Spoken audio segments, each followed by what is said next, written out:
back to the GDP per capita.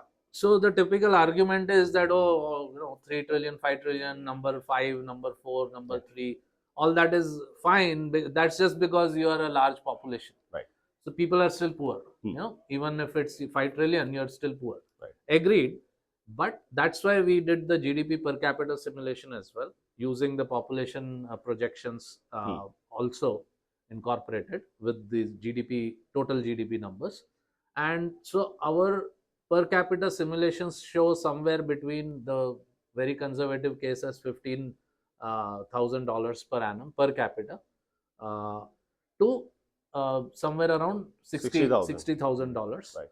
And now, so which countries would we be benchmarking today? So suppose you are at 15,000. See, 15 to 18 or $20,000. If you see, you are talking about countries like Russia, Hungary, Poland, so Eastern European countries and Russia, and they have definitely, as we see today, they have a significantly higher standard of living compared to India or other South Asian countries. Right. So that's where we are reaching, even with the kind of a very conservative case scenario. So we are definitely going to be Viksit Bharat. Yes, that takes care of that. That 25-year horizon takes care of that.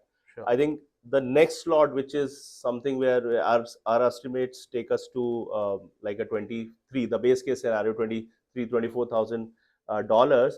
That is where countries like Greece, Portugal, European countries, mainland European countries, West European countries, that's where they are today. The next slot takes us to something like a $36,000 a year, and that is the mainland like Spain, Italy, or Japan or South Korea. That's where we reach with that kind of a number. The higher lot is now the most optimistic, the best, or the largest, or the developed world like Canada, Germany, France, and so on. So that's where the comparison. So all those things are within the possibilities. Yes. Right. Right. Very high probability of very conservative to base case scenarios. Right. Correct.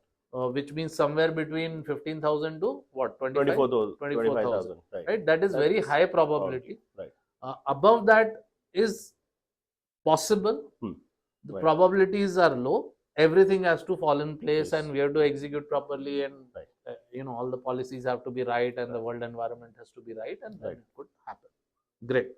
Super. So always keep in mind that investment in securities market are subject to market risks. Read all the related documents carefully before investing, and also that registration granted by SEBI, membership of BASL, and certification from NISM in no way guarantee performance of the intermediary or provide any assurance of returns to investors.